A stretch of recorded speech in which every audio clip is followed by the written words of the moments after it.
নির্বাচনকে সুষ্ঠু হতে দেওয়া হয়নি। এখানে ব্যাপক ইঞ্জিনিয়ারিং করা হয়েছে। ইন্টারিম গভর্নমেন্টের একজন উপদেষ্টার মুখ থেকেই তার স্বীকৃতি এসেছে। তিনি প্রথম রাজসাক্ষী। প্রফেসর ডক্টর ইউনূস ক্যাপ্টেনের হাতে যুক্তরাজ্যে গিয়ে তিনি ট্রফি তুলে দিয়ে এসেছেন। ট্রফি যদি ওখানেই তুলে দেওয়া হয় তাইলে আর নির্বাচন থাকলো কোথায়? এটি দ্বিতীয় রাজসাক্ষী। ইতিহাস হয়তো একদিন এই নির্বাচনের পোস্টমর্টম করবে।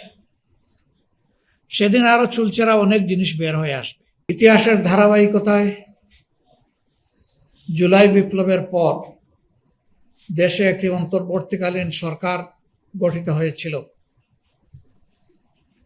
এই সরকারের সকল কাজই ভালো, সকল কাজই মন্দ, এইভাবে চোখ বন্ধ করে বিচার করার কোনো সুযোগ নেই।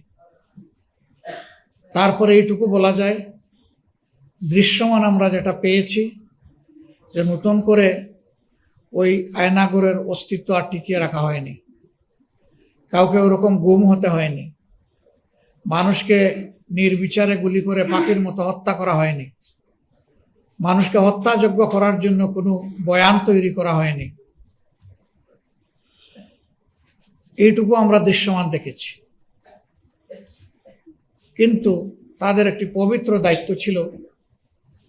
তারা যেহেতু ট্রানজিশনাল পিরিয়ডের সরকার, পাওয়ার ট্রান্সফারটাকে তারা স্বচ্ছ এবং গ্রহণযোগ্য করা ছিল তাদের দায়িত্ব। কার্যত এই দায়িত্ব তারা পালন করতে পারেননি। এই দায়িত্বে পালনে তারা ব্যর্থ হয়েছে। ফলে জাতির মধ্যে যে আকাঙ্ক্ষা তৈরি হয়েছিল জুলাই গণ অভ্যুত্থান এবং সীমাহীন ত্যাগের মধ্য দিয়ে, কার্যত সে আকাঙ্ক্ষার বাস্তবায়ন এই নির্বাচনের মাধ্যমে হয়নি। কেন হয়নি তা আপনাদের সামনে পরিষ্কার। এই নির্বাচনকে সুষ্ঠু হতে দেওয়া হয়নি। এখানে ব্যাপক ইঞ্জিনিয়ারিং করা হয়েছে। ইন্টারিম গভর্নমেন্টের একজন উপদেষ্টার মুখ থেকেই তার স্বীকৃতি এসেছে। তিনি প্রথম রাজসাক্ষী। প্রফেসর ডক্টর ইউনূস তিনি যুক্তরাজ্য সফর করেছিলেন। সফরে যাওয়ার একদিন আগে জাতির সামনে ভাষণ দিয়ে তিনি বলেছিলেন নির্বাচনটি অনুষ্ঠিত হবে এপ্রিল মাসের প্রথমার্ধে এবং নির্বাচন কমিশন তার উদ্যোগ গ্রহণ করবে, বাস্তব পদক্ষেপ গ্রহণ করবে। তিনি গেলেন। সেখানে বর্তমানে যিনি প্রধানমন্ত্রী, তখন তিনি জাতীয়তাবাদী দলের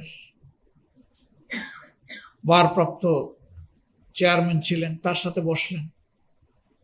বসে তিনি দেশে না এসে তার পক্ষ থেকে সেখানে একটা জয়েন্ট প্রেস স্টেটমেন্ট করা হলো।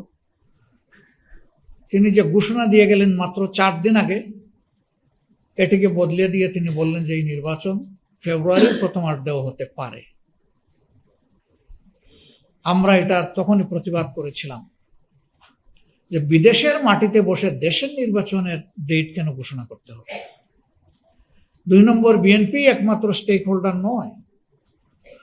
এখানে আরো নিবন্ধিত তখন 39টা বা 41টা দল ছিল।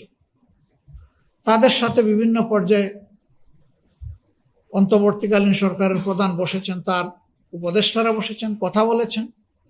এই সব কিছুর পরেই তো তিনি একটা ঘোষণা দিয়ে বিদেশ গিয়েছিলেন। তিনি কারোর সাথে কথা না বলে শুধু একটা দলের নেতার সাথে কথা বলে সেটা কেন বদলাতে যাবেন? এটাকে আমরা একটা অসুস্থ প্র্যাকটিস বলে উল্লেখ করেছিলাম এবং বলেছিলাম যে তিনি একটা ভুল বার্তা জাতিকে দিয়ে এসেছেন। তারই ধারাবাহিকতায় নির্বাচনী ইঞ্জিনিয়ারিং হয়েছে। এখন শুধু বিগত ইন্টারিম গভর্নমেন্টের উপদেষ্টাই নয়, বরঞ্চ স্বয়ং সরকারেরই একজন প্রতিমন্ত্রী তিনিও বলে ফেলেছেন যে আন্দোলন করেছে ছাত্র যুব সমাজ, আমরাও ছিলাম। তবে প্রফেসর ডক্টর ইউনূস ক্যাপ্টেনের হাতে যুক্তরাজ্যে গিয়ে তিনি ট্রফি তুলে দিয়ে এসেছেন। ট্রফি যদি ওখানেই তুলে দেওয়া হয় তাইলে আর নির্বাচন থাকলো কোথায়? এটি দ্বিতীয় রাজসাক্ষী। এর মাধ্যমে এটা প্রমাণিত হয়ে গেল যে নির্বাচনে যোগসাজশের মাধ্যমে ব্যাপক অনিয়ম করে জনগণের প্রত্যাশার কবর রচনা করা হয়েছে। দুটি ভোট একই দিনে একই সাথে অনুষ্ঠিত হয়েছে, দুইটি ব্যালটে, পৃথক ব্যালটে। একটি ভোট ছিল জাতীয় সংসদ সদস্য হিসেবে যাকে তারা নির্বাচিত করবেন, আরেকটি ভোট ছিল গণভোটে হা কিংবা না। এখানে 4টি সুস্পষ্ট প্রশ্নমালা ছিল। এর ভিত্তিতেই জনগণ তাদের রায় দিয়েছে। দুটি ব্যালটেরই সদ্ব্যবহার হয়েছে। যারা ভোট দিতে এসেছেন তাদের 68% উপরে জনগণ হার পক্ষে ভোট দিয়েছে গণভোটে। আর বিগত সরকারের যে উপদেষ্টা বলেছিলেন যে আমরা তাদেরকে মেইন স্ট্রিম হতে দেইনি, তাদের 168টা পাওয়ার কথা ছিল, আমরা 100টা কেটে নিয়েছি, তাদেরকে 68তে আমরা বেঁধে দিয়েছি। আপনি দেওয়ার না দেওয়ার কে? Who has given you that power? এটা চরম লজ্জাজনক। কিন্তু সত্য চাপা থাকে না, বের হয়ে আস। এরপরে তিনি বললেন, না, আমরা বর্তমান বিরোধী দলকে মিন করি নাই। তাহলে বর্তমান বিরোধী দলের বাইরে 68টা আসন কে পেল? আসলে হাজারবার চেষ্টা করলেও শাক দিয়ে ভাত ডাকা যায় না। সত্যকে মিথ্যার প্রলেপনে অন্ধকারে ফেলে রাখা যায় না। সত্যের আলো বের হয়ে আসে, এটি বের হয়ে এসেছে। ইতিহাস হয়তো একদিন এই নির্বাচনের পোস্টমর্টম করবে। সেদিন আরো চুলচেরা অনেক জিনিস বের হয়ে আসবে। তবে আমাদের ঐক্য বাংলাদেশের জনগণের দেশ পরিচালনার দায়িত্বে গেল কি গেল না, এটা আমাদের বড় আফসোসের জায়গা নয়। আমাদের বড় আফসোসের জায়গা জনগণের আকাঙ্ক্ষার যে মৃত্যু হলো, এই জায়গা।